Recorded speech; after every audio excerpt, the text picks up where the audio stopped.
조태열 장관님께 한 가지만 좀 간단히 여쭤보겠습니다.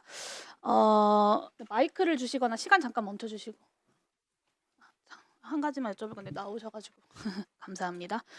그 피의자 윤석열이 3일 밤에 10시 계엄 선포를 최종 결심을 하고 밤 8시부터 국무총리를 비롯한 장관 5명과 국정원장을 콕 집어서 대통령실로 따로 소집했습니다.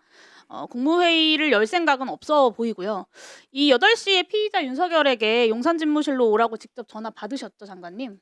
저는 대통령님으로부터 직접 받았고 거기 이유를 좀 설명하던가요? 모이는 게 아니라 한 사람씩 불려온 것으로 잘 압니다. 8시경에 모인 멤버가 먼저 있다는 말씀을 드리는 제가 건데요. 이제 시에 들어가셔도 도착해서 들어갔을 괜찮습니다. 때는 5분만 있었습니다. 네, 별도 혹시 국정원 지시사항을 제가 받으신 같이 바가 있으신가요? 네? 들어가서 계엄 이야기를 들으시고 지시사항을 받으신 바가 앉자마자 있으신가요? 계속 계엄 선포한다는 말씀을 하셨습니다. 그리고 또 별도의 지시사항은 없으셨나요? 동시에 A4 용지 하나를 A4 용지를 전달드렸습니다. 그때 받으셨고 알겠습니다. 들어가셔도 좋습니다. 이 8시 멤버 모두가 다 계엄을 대통령실에 들어가서야 비상계엄을 들었다. 그 전에는 연락을 받을 당시에는 국무회의도 비상계엄도 듣지 못했다고 답변을 하고 있습니다. 조태영 원장님께 좀 질문 드리겠습니다. 9시까지 모인 사람들은 다 국무회의 참석 배석자인데요. 국정원장님은 왜 불렀다고 하던가요? 이유를 듣지는 못했습니다만 안보와 관련되는 사항이 좀 있어서 그렇게 뭐라고 하신 게 추측하시는 거죠? 네, 네. 추측합니다. 가서도 왜 불렀는지 따로 용건을 듣진 않으셨나요? 듣진 않으셨나요? 없었습니다. 별로. 그리고 따로 문건을 받거나 지시사항을 받으신 것도 없으신가요? 없었습니다. 그러면 계엄 실무 편란상 그 대통령은 계엄을 선포하기 이전에 두 곳의 심의를 거치게 되어 있습니다. 하나가 국무회의고 그 전에 이제 국가안전보장회의 NSC를 열어야 한다고 되어 있는데요. 이게 박근혜 정부 기무사에서 작성했던 2017년 문건에도 나오고 국가전쟁 지도지침에도 이 절차가 명시되어 있다고 합니다. 국가안보실장이셨으니까 저보다 더 잘 아실 것 같은데 공교롭게도 앞서 말한 이 8시에 먼저 연락을 받은 멤버들의 공통점이 딱 한 가지가 있습니다. 바로 NSC 구성원이라는 점입니다.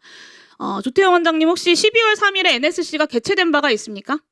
없습니다. 그리고 혹시 그러면 법무부 장관은 멤버가 아닌 것으로 알고 개최를 시도하신 바 있으십니까? 없습니다. 네. 이게 국무회의를 열 생각도 없었고 이 모임이 NSC 모임도 아니었다면 도대체 왜 몇 명만 콕 집어서 국무위원들과 몇몇 조태영 원장님 같은 사람을 대통령실로 불렀을까 상당히 의문이 남습니다. 저는 이 회의가 핵심 계통에 있는 사람들에게 계엄 전 지시사항을 전달하는 자리였을 거라고 생각을 하는데요. 3월 말 22대 총선을 앞두고 피의자 윤석열이 같이 식사하시면서 비상대권을 언급했다라고 공소장에 나와 있는데 그런 기억이 없다라고 답변을 하셨어요. 맞습니까? 맞습니다. 네, 공소장에는 그렇게 나와 있습니다. 그 이후에도 김용현과 소위 그 충성 장군들이 지속적으로 비상계엄을 수차례 얘기했다는 건 알고 계시죠? 공소장이 나온 다음에 언론 보도를 통해서 아셨고 여기 계신 분들이 다 아시는 것처럼 거의 9개월 동안 국방부 장관을 비롯한 군 장성들과 피의자 윤석열이 치밀하게 이 비상계엄을 기획하고 검토를 했습니다. 저는 절차적 요건 정도는 얼마든지 검토할 수 있는 시간과 그런 경험이 있었다고 생각하는데요. 당일 국무위원들이 아니라 NSC 멤버십으로 추정되는 8시 멤버만 소집을 했습니다. 국무회의를 소집할 생각 자체가 없었고 NSC도 열려고 한 것이 아니다라고 오늘 증언을 했습니다. 이 어떤 절차적 요건도 충족할 생각과 의지 자체가 없었다는 정확한 증거라고 생각하고요. 처음부터 실패하면 내란, 성공하면 혁명이라는 식의 사후 정당화로 이 실체적 절차적인 요건도 충족시키지 못하는 이 위헌성과 불법성을 인지하고도 군경을 동원해서 친위 쿠데타, 국헌 문란을 벌였다라는 것입니다. 그러면 도대체 왜 이 12월 3일 안건도 없이 회의록도 없이 그리고 부서도 없이 국무회의로 조작된 채로 남겨져 있는 이 조악하기 짝이 없는 국무위원 모임, 국무조정실에서 이제 국무위원 모임이라는 표현을 쓰던데 이건 누가 만든 건가? 부를 생각도 없었던 국무위원 몇 사람을 9시 넘어서 더 불러가지고 국무회의 정족수 11명을 채우고 마치 소집된 것처럼 꾸며서 절차적 요건을 충족한 것처럼 조작하려고 했던 내란 공범이 누구인가를 묻지 않을 수가 없습니다. 박성재 장관님께 한 가지만 더 여쭤보겠습니다. 이날 8시에 전화 받고 30분 후에 대통령실 도착하셨습니다. 이 회의에서 국무위원을 더 불러야 한다. 국무회의를 열어야 한다. 이렇게 제안하신 분이 누굽니까? 누구지 제가 명확하지는 않지만 저도 이런 심의라는 규정을 그 자리에서 이렇게 검색해서 심의라는 게 있다. 이 부분이 거쳐야 되는 거 아닌가 하는 이야기를 여러분들이 이야기하시죠. 네.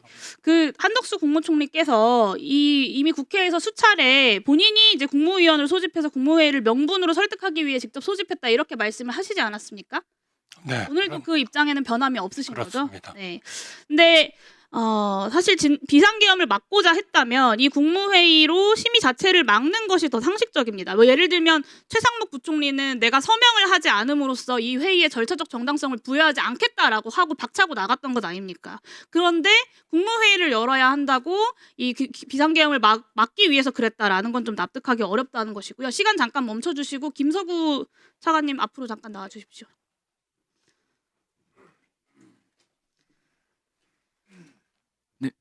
그 한덕수 총리가 일관되게 이 비상계엄에 반대하기 위해서 국무회의를 명분으로 국무위원들을 소집했다라고 진술을 하십니다. 근데 검찰 공소장에는 피의자 윤석열이 국무회의 심의를 계획했고 국무위원을 소집했다라고 적시하고 있거든요. 네네. 이거는 한덕수 총리가 거짓말을 하고 있거나 아니면 공소장이 좀 사실과 다르거나 둘 중에 하나 아니겠습니까?